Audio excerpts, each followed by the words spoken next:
Medical കോളേജിൽ ചികിത്സ കിട്ടാതെ മരിച്ച വേണു കേരളത്തിലെ ആരോഗ്യ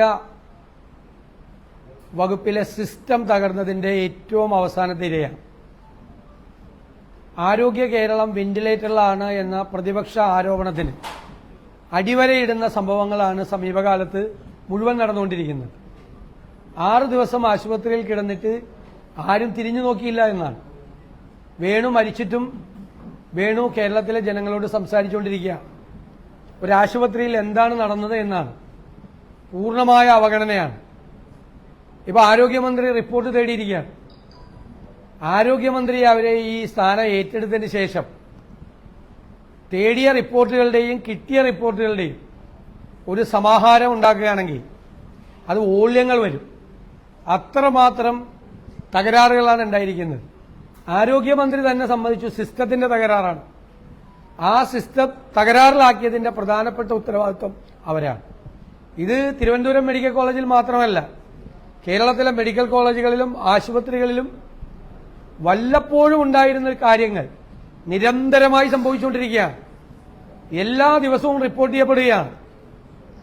മരുന്നില്ല, ശസ്ത്രക്രിയ ഉപകരണങ്ങളില്ല, കാർഡിയോളജി സെന്ററിൽ സപ്ലൈ ചെയ്ത സാധനങ്ങൾ സപ്ലൈ ചെയ്ത കമ്പനികൾ തിരിച്ചെടുക്കാൻ പോകുന്നു. മെഡിക്കൽ സർവീസസ് കോർപ്പറേഷന് കോടികൾ കൊടുക്കാനുണ്ട്. ഒരുപാട് പ്രശ്നങ്ങൾ ആരോഗ്യ മേഖലയിൽ നിറഞ്ഞു നിൽക്കുകയാണ്. പൂർണ്ണമായ അവഗണനയാണ് സർക്കാർ കാണിച്ചത്. ഈ സർക്കാരിന്റെ കാലഘട്ടത്തിൽ തകർന്നു തരിപ്പണമായി. സത്യത്തിൽ ആരോഗ്യമന്ത്രി ആ സ്ഥാനത്തിരിക്കരുത്. അവർ സ്വയം രാജിവെച്ച് ഇറങ്ങിപ്പോകണമെന്നാണ് ഞങ്ങളുടെ അഭ്യർത്ഥന. എല്ലാ ആശുപത്രികളിൽ നിന്ന് ഇത് റിപ്പോർട്ട് ചെയ്യപ്പെടുകയാണ്. മൊത്തം സംവിധാനങ്ങൾ മുഴുവൻ, ആരോഗ്യ സംവിധാനങ്ങൾ മുഴുവൻ താറുമാറായി കഴിഞ്ഞു. അപകടകരമായ നിലയിലേക്ക് കേരളത്തിലെ ആരോഗ്യരംഗം പോവുകയാണ്. എന്നിട്ടത് മറച്ചുപിടിക്കാൻ വേണ്ടിയിട്ട് ശ്രമിക്കുകയാണ്. മറച്ചുപിടിക്കാൻ ശ്രമിക്കുന്ന ഒറ്റപ്പെട്ട സംഭവങ്ങളല്ല, നൂറുകണക്കിന് ഒറ്റപ്പെട്ട സംഭവങ്ങളാണ് സംസ്ഥാനത്തുടനീളം ഉണ്ടാകുന്നത്. തിരുവനന്തപുരം മെഡിക്കൽ കോളേജിലൊക്കെ അത് എല്ലാ ദിവസവും എന്ന രീതിയിൽ ആവർത്തിക്കപ്പെടുകയാണ്. വളരെ മോശമായിട്ടാണ് രോഗികളോട് പെരുമാറുന്നത്. അത് ഡോക്ടർ ഹാരിസ് തന്നെ വെളിപ്പെടുത്തിയപ്പോൾ ആ ഡോക്ടർ ഹാരിസിനെ ഭീഷണിപ്പെടുത്താനും ഒതുക്കാനുമാണ് ആരോഗ്യമന്ത്രിയുടെ നേതൃത്വത്തിൽ ശ്രമിച്ചത്. അതിന്റെ എല്ലാം പരിണതഫലമാണ് ഇപ്പോൾ സംഭവിച്ചുകൊണ്ടിരിക്കുന്ന കാര്യങ്ങൾ. അതുപോലെ തന്നെ ശബരിമലയിലെ സ്വർണ്ണ കവർച്ചയെക്കുറിച്ച് പ്രതിപക്ഷം പറഞ്ഞ കാര്യങ്ങളെല്ലാം കോടതി ഇപ്പോൾ കൃത്യമായി അത് തന്നെ പറഞ്ഞിരിക്കുകയാണ്. ദ്വാരപാലക ശില്പങ്ങൾ മാത്രമല്ല, കട്ടളപ്പാളിയും ശ്രീകോവിലിലെ വാതിലുകളിൽ ക്ലാഡ് ചെയ്ത സ്വർണം വരെ അടിച്ചുമാറ്റിയെന്നുള്ള ഗുരുതരമായ ആശങ്കയാണ് ഇപ്പോൾ ഹൈക്കോടതി പ്രകടിപ്പിച്ചിരിക്കുന്നത്. നിങ്ങൾക്കറിയാം, ഈ ഉണ്ണികൃഷ്ണൻ പോറ്റി അന്താരാഷ്ട്ര വിഗ്രഹക്കടത്തിന്റെ ഭാഗമാണോ എന്ന് പോലും കോടതി സംശയം പ്രകടിപ്പിച്ചിട്ടുണ്ട്. ശബരിമലയിലെ അമൂല്യമായ എല്ലാ വസ്തുക്കളുടെയും സമീപത്ത് ചെല്ലാനും അതിന്റെ അളവെടുക്കാനും അതിന്റെ കൃത്രിമമായ മോൾഡ് ഉണ്ടാക്കാനും അധികാരം ഈ ഉണ്ണികൃഷ്ണൻ പോറ്റിക്ക് ഉണ്ടായിരുന്നു എന്നാണ് കോടതി പറയുന്നത്. വളരെ വ്യക്തമായിട്ടാണ്. It is by now clear that Mr. Potti and his associates were granted unrestricted access by complicit officials, enabling them to take precise measurements and fabricate replicas of sacred artifacts. ഈ വസ്തുക്കളുടെ അടുത്തുപോയി പരിശോധിച്ച് മെഷർമെന്റ് എടുത്ത് ഇതിന്റെ വ്യാജ രൂപങ്ങൾ replica ഉണ്ടാക്കി അന്താരാഷ്ട്ര മാർക്കറ്റിൽ കോടികൾക്ക് വിറ്റോ എന്ന സംശയമാണ് കോടതി പ്രകടിപ്പിച്ചത്. എന്താ ശബരിമലയിൽ അവ നടന്നത്? Such റിപ്ലിക്കാസ് crafted under the guise of temple work could readily be sold in international markets at astronomical prices, a well-documented modus operandi of art smugglers and conmen worldwide. അന്താരാഷ്ട്ര കുറ്റവാളിയായ സുഭാഷ് കപൂറിന്റെ സമാനമായ കളവാണ് ശബരിമലയിൽ നടന്നത് എന്നാണ് കോടതി പറയുന്നത്. ഞെട്ടിപ്പിക്കുന്ന വിവരങ്ങളാണ് കോടതി വിധിയിലൂടെ പുറത്തു വന്നിരിക്കുന്നത്. അന്താരാഷ്ട്ര മാർക്കറ്റിൽ ഇത്തരം വസ്തുക്കൾ, അമൂല്യ വസ്തുക്കൾ വിൽക്കുന്ന റാക്കറ്റിന് സമാനമായൊരു റാക്കറ്റ് ശബരിമലയിൽ ഉണ്ടായിരുന്നെന്നും അവർക്ക് ശബരിമലയിലെ അമൂല്യ വസ്തുക്കളുടെ അടുത്ത് ആക്സസ് ഉണ്ടായിരുന്നെന്നും അവർക്ക് അവിടുത്തെ മെഷർമെന്റ് എടുത്ത് വ്യാജ മോൾഡ് ഉണ്ടാക്കി, റിപ്ലിക്ക ഉണ്ടാക്കി അന്താരാഷ്ട്ര മാർക്കറ്റിൽ കോടികൾക്ക് വിറ്റഴിക്കാനുള്ള അവസരം ഉണ്ടായിരുന്നു എന്നുള്ള ഗൌരവതരമായ കണ്ടെത്തലാണ് കോടതി നടത്തിയിരിക്കുന്നത്. മുൻ ദേവസ്വം ബോർഡും നിലവിലെ ദേവസ്വം ബോർഡും ഈ അന്താരാഷ്ട്രീയ മാഫിയകളുടെ കണ്ണികളാണോ എന്ന് നമ്മൾ അന്വേഷിക്കേണ്ടിയിരിക്കുന്നു. ശബരിമലയിൽ ഇപ്പോഴുള്ള എല്ലാ വസ്തുക്കളും പരിശോധിക്കണം. എല്ലാം അടിച്ചുമാറ്റി ഡ്യൂപ്ലിക്കേറ്റ് വെച്ചതാണോ എന്ന് പരിശോധനാ വിധേയമാക്കണം. ഇനി ശബരിമലയിലെ മുൻ പ്രസിഡന്റ് വാസു പ്രതിയാകുന്നതോടുകൂടി മുഖ്യമന്ത്രിയും CPM-ഉം ഇതിൽ മറുപടി പറയാൻ ബാധ്യസ്ഥരാണ്. മുഖ്യമന്ത്രിക്കും സർക്കാരിനും വേണ്ടി ശബരിമലയിലെ എല്ലാ കാര്യങ്ങളും നടത്തിയത് വാസുവായിരുന്നു. ആ വാസു തന്നെ ഇപ്പോൾ പ്രതിപട്ടികയിലുണ്ട് എന്ന വാർത്തയാണ് പുറത്തുവരുന്നത്. കാരണം വാസു ദേവസ്വം ബോർഡ് കമ്മീഷണറായിരുന്ന സമയത്താണ് ഇതെല്ലാം നടത്തിയത്. കമ്മീഷൻ സ്ഥാനത്ത് നിന്ന് പുറത്തിറങ്ങിയാൽ ഉടൻ തന്നെ പ്രസിഡന്റായി തിരിച്ചു വരികയാണ്, പൊളിറ്റിക്കൽ അപ്പോയിന്റ്മെന്റായിട്ട് തിരിച്ചു വരികയാണ്. അപ്പൊ കമ്മീഷണർ ആയിരുന്നപ്പോഴും ദേവസ്വം ബോർഡ് പ്രസിഡന്റായിരുന്നപ്പോഴും ഒരുപാട് കാര്യങ്ങൾ ചെയ്തിട്ടുണ്ട്. മറ്റൊരു വിവരം പുറത്തു വന്നത് 2019 തിരുവാഭരണം കമ്മീഷണറായിരുന്ന RG രാധാകൃഷ്ണൻ വ്യക്തമായ മുന്നറിയിപ്പ് ദേവസ്വം ബോർഡിന് കൊടുത്തിട്ടുണ്ട്.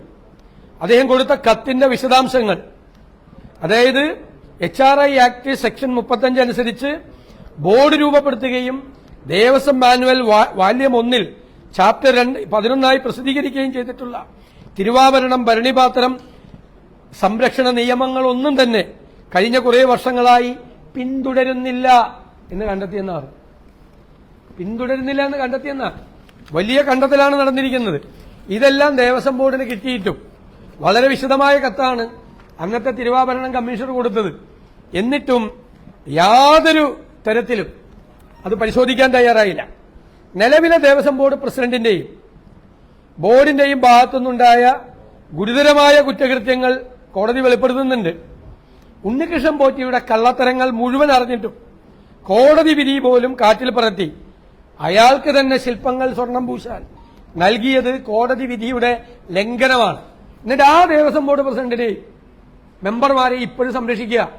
കഴിഞ്ഞ ദിവസം അവർ തീരുമാനിച്ചത് അവരെ എക്സ്റ്റെൻഡ് ചെയ്യുന്നതിന് വേണ്ടിയിട്ടാണ്.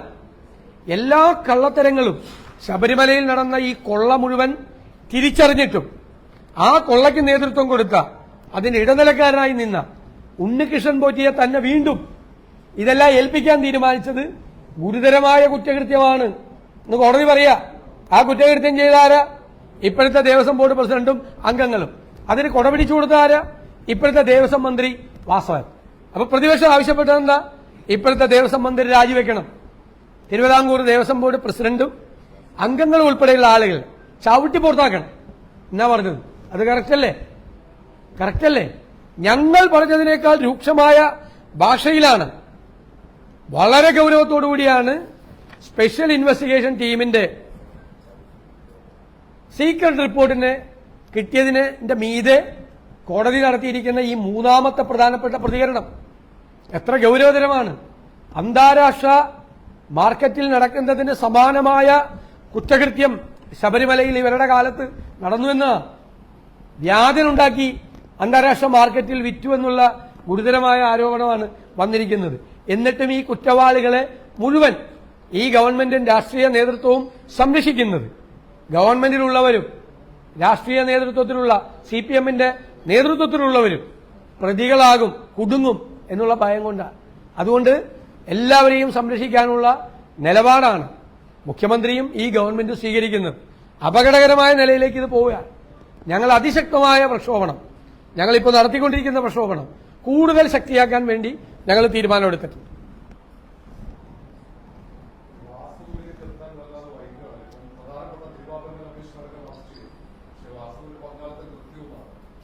വാസുവിലെത്തിയിട്ടും വാസുവിനെ രക്ഷിക്കാൻ വേണ്ടിയിട്ടുള്ള ശ്രമങ്ങൾ, അതിനുവേണ്ടിയിട്ടുള്ള സമ്മർദ്ദങ്ങൾ SIT-യുടെ മീതെ ഉണ്ട്. ഗവൺമെന്റിന്റെ ഭാഗത്തു നിന്നുണ്ട്, മുഖ്യമന്ത്രിയുടെ ഓഫീസിൽ നിന്നുണ്ട്. SIT-യുടെ മീതെ അതിശക്തമായ സമ്മർദ്ദങ്ങളുണ്ട്. SIT അതിനെ അതിജീവിക്കുമെന്നാണ് നമ്മൾ നോക്കുന്നത്. വാസുവിൽ എത്തിച്ചേരുന്ന കൃത്യമായ കാര്യങ്ങളെല്ലാം ഉണ്ട്, എല്ലാ കാര്യവും. പക്ഷെ അറസ്റ്റിലേക്ക് നീങ്ങുന്നില്ല. അവിടെയാണ് സംശയം വരുന്നത്.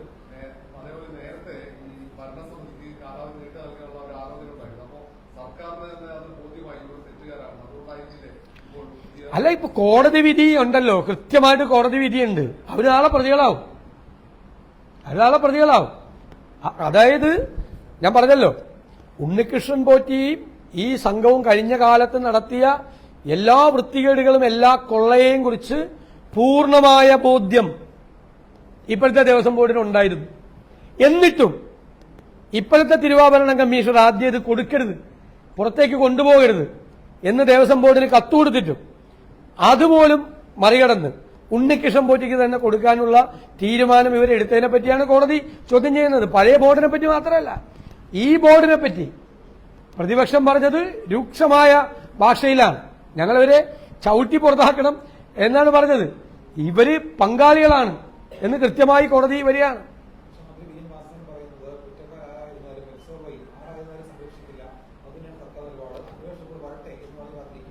അത് ഈ ഉത്സവപ്പറമ്പിലെ പോക്കറ്റടിക്കാരന്റെ സ്വഭാവമാണ്. ഉത്സവപ്പറമ്പിലെ പോക്കറ്റടിക്കാർ ആളുകളുടെ കൂട്ടത്തിൽ ഓടുമ്പോൾ ഈ പോക്കറ്റടിക്കാരും ഉണ്ടാവും. എന്നിട്ട് അവൻ ദേ ഓടിക്കൊണ്ടിരിക്കുന്നു, അവൻ ദേ പേഴ്സ് അടിച്ചുകൊണ്ട് പോയിക്കൊണ്ടിരിക്കുന്നു എന്ന് പറഞ്ഞ ആൾക്കൂട്ടത്തിൽ കൂടുന്ന പോലെയല്ല. ഇവരെല്ലാം കുറ്റവാളികളാണ്. അവര് കുറ്റവാളികൾക്കെതിരായി തക്കതായ ശിക്ഷ സ്വീകരിക്കും എന്ന് പറഞ്ഞാൽ ഉത്സവപ്പറമ്പിലെ പോക്കറ്റടിക്കാരന്റെ സ്ട്രാറ്റജി തന്നെയാണ്. അവൻ പോക്കറ്റടിച്ചിട്ട് പോക്കറ്റിൽ പേഴ്സ് കിടക്കുക, എന്നിട്ട് വേറൊരാളെ പുറകെ ഓടുക, ഏതോ പാവത്തിന്റെ.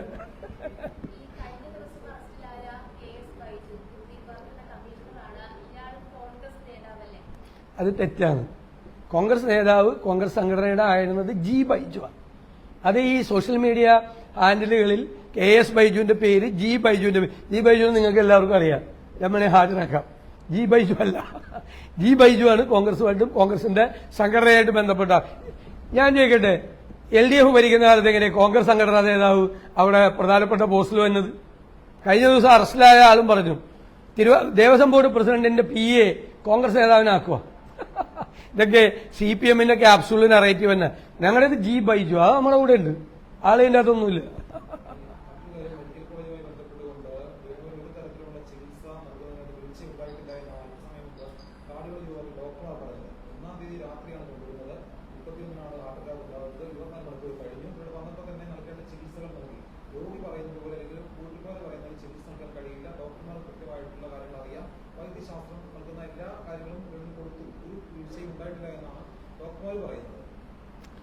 ഞാൻ ചെയ്യട്ടെ, ഹാർട്ട് അറ്റാക്കുമായി വന്ന ആളെ 24 മണിക്കൂർ കഴിഞ്ഞിട്ട് പിന്നെ തിരിഞ്ഞു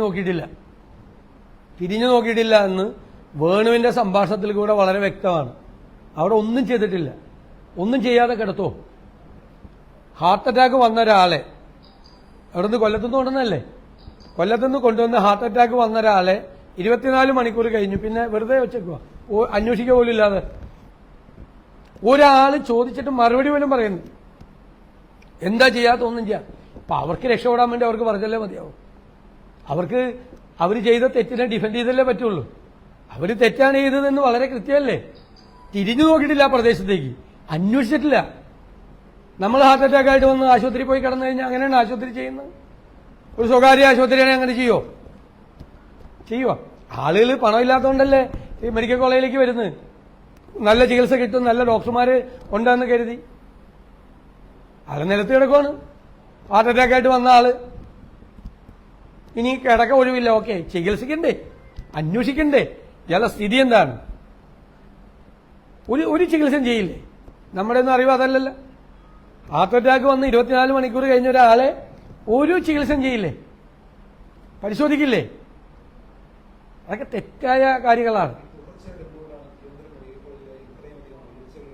തിരുവനന്തപുരം മെഡിക്കൽ കോളേജ് മാത്രമല്ല, സംസ്ഥാനത്ത് ഉടനീളം എല്ലാ മെഡിക്കൽ കോളേജുകളിൽ നിന്നും പലത് എഡിഷൻ പേജിൽ പോകുന്നതുകൊണ്ടാണ് അറിയാത്തത്. കോഴിക്കോട് ചെന്നപ്പോൾ കോഴിക്കോട് ഞാൻ എല്ലാ 2 ആഴ്ച കൂടുമ്പോൾ പോകുന്ന ഇതിനേക്കാൾ വലിയ പരാതിയാണ് കോഴിക്കോട് മെഡിക്കൽ കോളേജിന്റെ. ആലപ്പുഴ മെഡിക്കൽ കോളേജ് സർജറിക്ക് വന്നപ്പോൾ പഞ്ഞിയില്ലെന്ന് പറഞ്ഞു. സർജറി ചെയ്യാൻ പോണ ആള് പഞ്ഞി മേടിച്ചു തന്നെ പുറത്തുപോയിട്ട്.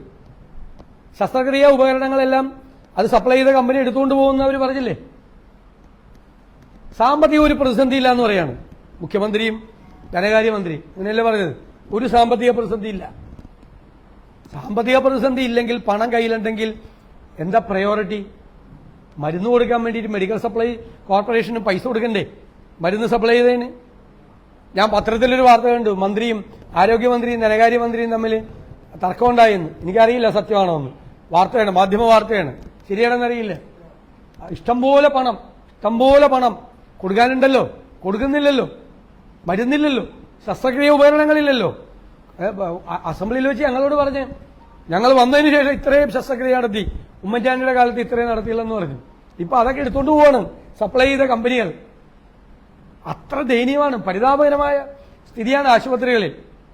ഞാൻ ഒറ്റ ചോദ്യം ചോദിച്ചല്ലോ, ഈ മന്ത്രി അധികാരത്തിൽ വന്നതിന് ശേഷം വിവിധ മെഡിക്കൽ കോളേജുകളിലും സർക്കാർ ആശുപത്രികളിലും ഉണ്ടായ തെറ്റായ സംഭവങ്ങളെക്കുറിച്ച് അവർ റിപ്പോർട്ട് നേടിയതും അവർക്ക് പകരം റിപ്പോർട്ട് കിട്ടിയതും കൂടി ഒന്ന് സമാഹരിച്ചാൽ, ഒന്ന് തുന്നിക്കൂട്ടിയാൽ എത്ര വോളിയം ഉണ്ടാവും, എത്ര വോളിയം ഉണ്ടാവും.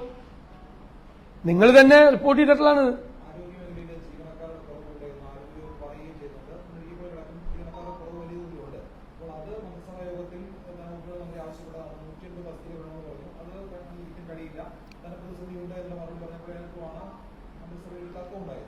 എല്ലാ ഗവൺമെന്റുകളും വരുമ്പോൾ UDF ഗവൺമെന്റിന്റെ കാലത്ത് 5000-ഓളം തസ്തികകളാണ് ആരോഗ്യവകുപ്പിൽ പുതിയതായി ഉണ്ടാക്കിയത്.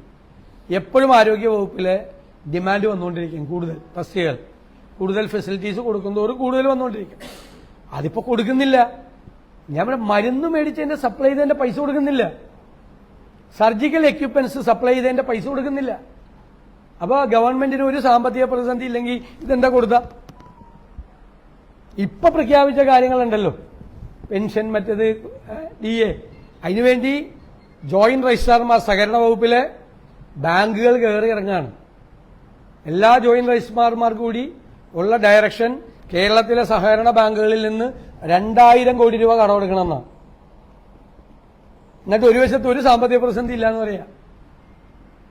രൂക്ഷമായ സാമ്പത്തിക പ്രതിസന്ധിയിലേക്ക് കേരളത്തെ തകർത്ത് തരിപ്പണമാക്കുന്ന, കടത്തിന്റെ കാണാകായങ്ങളിലേക്ക് കേരളത്തെ തള്ളിയിടുന്ന സാമ്പത്തിക പ്രതിസന്ധിയിലാണ് സ്റ്റേറ്റ് നിൽക്കുന്നത്.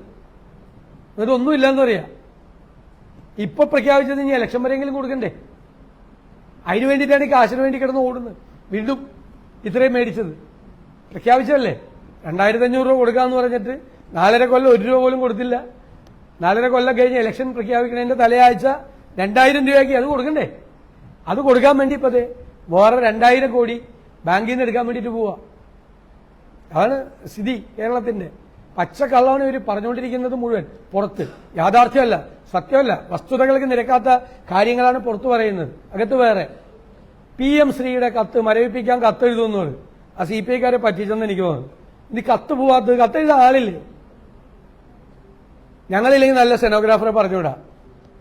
കത്ത് ടൈപ്പ് ചെയ്യാൻ ആളില്ല എങ്കിൽ വിദ്യാഭ്യാസ മന്ത്രിയുടെ ഓഫീസിലോ മുഖ്യമന്ത്രിയുടെ ഓഫീസിലോ നല്ല സ്റ്റെനോഗ്രാഫർ ഇല്ലാത്തതാണോ, അല്ലെങ്കിൽ നല്ല ടൈപ്പിസ്റ്റ് ഇല്ലാത്തതാണോ, നല്ല കമ്പ്യൂട്ടർ ഓപ്പറേറ്റർ ഇല്ലാത്തതാണോ പ്രശ്നമെങ്കിൽ ഞങ്ങളുടെയൊക്കെ ഓഫീസിൽ നിന്ന് പറഞ്ഞുവിടാണ്. നമ്മൾ സംഘടിപ്പിച്ച ആളെ പറഞ്ഞുവിടാം.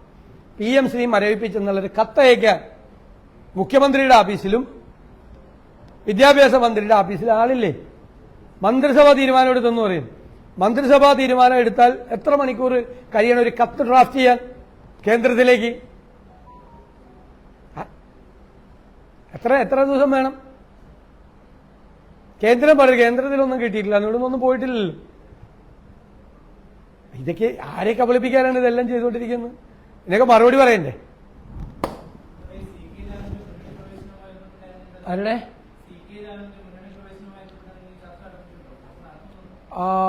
അത്തരം കാര്യങ്ങളിൽ ഒരു തീരുമാനം ഏതാനും ദിവസങ്ങൾക്കുള്ളിലുണ്ടാവും. തീർച്ചയായിട്ടും ഒരുപാട് കക്ഷികൾ UDFൽ ചേരാൻ വേണ്ടി താല്പര്യം പ്രകടിപ്പിച്ചിട്ടുണ്ട്. അതിന്റെ ഒരു ഡ്യൂ പ്രോസസ് നടന്നുകൊണ്ടിരിക്കുകയാണ്. ആ പ്രൊസീജിയർ കംപ്ലീറ്റ് ചെയ്താൽ UDF യോഗം കൂടി ഉടൻ തന്നെ തീരുമാനമെടുക്കും. ഉറപ്പായിട്ടും. അല്ല, എല്ലാം വിസ്മയമാണല്ലോ. വേറെ മുന്നണിയിൽ നിൽക്കുന്ന കക്ഷികൾ ഇങ്ങോട്ട് വരുമല്ലേ, വലിയ വിസ്മയമൊക്കെ വരാണ്ടിരിക്കുന്നതിൽ ഇതൊക്കെ വിസ്മയം തന്നെയാണ്.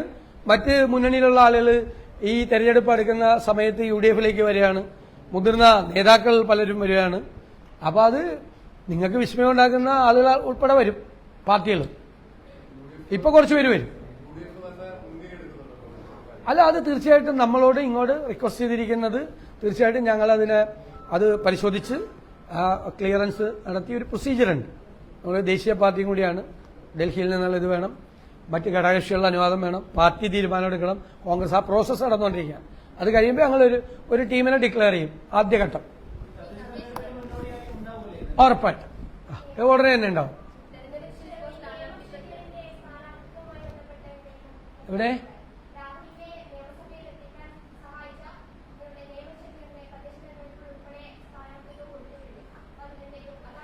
അല്ലല്ല, സ്ഥാനാർത്ഥി നിർണയവുമായിട്ട് ബന്ധപ്പെട്ട് വേറൊരു ബോഡിയാണ് കൈകാര്യം ചെയ്യുന്നത്. തിരുവനന്തപുരം കോർപ്പറേഷനിൽ ഒരു സംവിധാനമുണ്ട്, അവരാണത് ചെയ്യുന്നത്. എന്തെങ്കിലും തർക്കമുണ്ടെങ്കിൽ ജില്ലാ തലത്തിൽ ഒരു കോർ കമ്മിറ്റി ഉണ്ട്, പാർട്ടിയിൽ അതിന്റെ സംവിധാനമുണ്ട്. അവര് തീരുമാനിച്ച കാര്യങ്ങളെക്കുറിച്ച് ജനറലി ഒരു പരാതിയും പാർട്ടി നേതൃത്വത്തിന്റെ ശ്രദ്ധയിൽപ്പെട്ടിട്ടില്ല.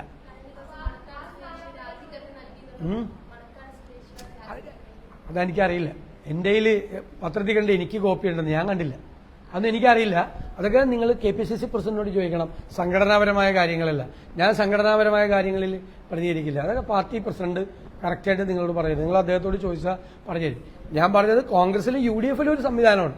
UDFിന്റെ ഏകദേശം ഒരു 90% സീറ്റ് വിഭജന ചർച്ചകൾ സംസ്ഥാനത്തുടനീളം പൂർത്തിയായിട്ടുണ്ട്. വളരെ കുറച്ച് മാത്രമേ പൂർത്തിയാകുള്ളൂ. അത് ഇന്നും നാളെയും കൊണ്ട് പൂർത്തിയാവും. ഏറ്റവും വേഗത്തിലാണ്, ഒരു കാലത്തും ഇല്ലാത്ത തരത്തിലുള്ള വേഗത്തിലാണ് UDFിന്റെ സീറ്റ് വിഭജനവും കോൺഗ്രസിന്റെ സ്ഥാനാർത്ഥി നിർണയവും നല്ല സ്പീഡിലാണ് പോയിക്കൊണ്ടിരിക്കുന്നത്. നല്ല ഒരു എക്സസൈസ് നേരത്തെ ചെയ്തിട്ടുണ്ട്, നല്ല ഹോംവർക്ക് ചെയ്തിട്ടുണ്ട്. അത് ഈ സ്ഥാനാർത്ഥി നിർണയത്തിൽ അതിന്റെ റിസൾട്ട് ഉണ്ട്. മൊത്തം റിസൾട്ട് വരുമ്പോഴും അത് പ്രതിഫലിക്കും. അല്ല, ജമാഅത്ത് ഇസ്ലാമിയുടെ കാര്യം നേരത്തെ പറഞ്ഞാണ് പല പ്രാവശ്യം. അവര് ഞങ്ങൾക്ക് പിന്തുണ നൽകിയിട്ടുണ്ട്, ആ പിന്തുണ ഞങ്ങൾ സ്വീകരിച്ചിട്ടുണ്ട്. അവർ UDFിന്റെ ഘടകകക്ഷിയല്ല, UDFും അവരുമായിട്ടുള്ള അങ്ങനത്തെ അറേഞ്ച്മെന്റ്സുകളൊന്നുമില്ല. അവർ ഞങ്ങൾ പിന്തുണ നൽകിയിട്ടുണ്ട്, ആ പിന്തുണ ഞങ്ങൾ സ്വീകരിച്ചിട്ടുണ്ട്. അത് 2019 പാർലമെന്റ് ഇലക്ഷൻ മുതലുണ്ട്. 30 കൊല്ലം അവര് വെൽഫെയർ പാർട്ടിയല്ല, ജമാഅത്ത് ഇസ്ലാമി CPMന്റെ കൂടെയായിരുന്നു. അപ്പൊ ഈ CPM നേതാക്കന്മാർക്ക് ആർക്കും ഒരു വിഷമം ഉണ്ടായില്ല. പിണറായി വിജയൻ, കോടിയേരി ബാലകൃഷ്ണൻ തുടങ്ങിയ നേതാക്കന്മാർ ജമാഅത്ത് ഇസ്ലാമിയുടെ ആസ്ഥാനത്ത് പോയി അവരുടെ പിന്തുണ വാങ്ങിച്ചിട്ടുണ്ട്. ഞാൻ പറഞ്ഞല്ലോ, ഞാൻ 6 തെരഞ്ഞെടുപ്പ് മത്സരിച്ചപ്പോൾ എനിക്കെതിരായിരുന്നു ജമാഅത്ത് ഇസ്ലാമി. LDF സ്ഥാനാർത്ഥിക്കായിരുന്നു പിന്തുണ കൊടുത്തിരുന്നത്. ഇപ്പോൾ അവർ ദേശീയ സാഹചര്യങ്ങളെല്ലാം മനസ്സിലാക്കി കോൺഗ്രസ് ഉൾപ്പെടെയുള്ള UDFന് പിന്തുണ നൽകിയിട്ടുണ്ട്. ആ പിന്തുണ ഞങ്ങൾ സ്വീകരിച്ചിട്ടുണ്ട്. അല്ലാതെ അവർ ഞങ്ങളുടെ ഘടകകക്ഷിയല്ല, ഞങ്ങളുടെ അസോസിയേറ്റ് മെമ്പറല്ല, ഒന്നുമല്ല. അവർ ഞങ്ങൾക്ക് പിന്തുണ നൽകിയിട്ടുണ്ട്, ആ പിന്തുണ ഞങ്ങൾ സ്വീകരിച്ചിട്ടുണ്ട്. അത് വീണ്ടും വെൽഫെയർ പാർട്ടി, ജമാഅത്ത് ഇസ്ലാമി എന്നൊക്കെ പറഞ്ഞു വരുന്നത് അത് വർഗീയത ഉണ്ടാക്കാൻ വേണ്ടിയിട്ട് CPM നടത്തുന്ന ശ്രമമാണ്. 30 കൊല്ലക്കാലം അവരുടെ കൂടെ ഉണ്ടായിരുന്നവരാണ്. 30 കൊല്ലം. അത് നിനക്ക് നിങ്ങൾ അവർ ജമാഅത്ത് ഇസ്ലാമിനെ കുറിച്ച് പറയുമ്പോൾ നിങ്ങളാണ് ചോദിക്കേണ്ടത്. നിങ്ങൾ ചോദിക്കണല്ല പലരും. നിങ്ങൾ പിണറായി വിജയനോട് ചോദിക്കണല്ലോ, എന്നോട് ചോദിക്കണമല്ലേ. അത് അങ്ങ് പോയിട്ടില്ലേന്ന് ചോദിക്കണം ജമാഅത്ത് ഇസ്ലാമിയുടെ ആസ്ഥാനത്ത്. അത് അന്ന് മതേതര പാർട്ടി ആയിരുന്നോ ജമാഅത്ത് ഇസ്ലാമി? അല്ലേ അവര് നിങ്ങൾക്കുള്ള പിന്തുണ പിൻവലിച്ച് UDFന് പിന്തുണ കൊടുത്തപ്പോൾ അന്ന് മുതലാണോ അവർ വർഗീയ പാർട്ടിയായത് എന്ന് ചോദിക്കണ്ടേ? എനിക്ക് നിങ്ങളോടുള്ള പരാതി അതാ. നിങ്ങൾ എന്നോട് മാത്രമേ ചോദിക്കണുള്ളൂ, പിണറായി വിജയനോട് ചോദിക്കണില്ല.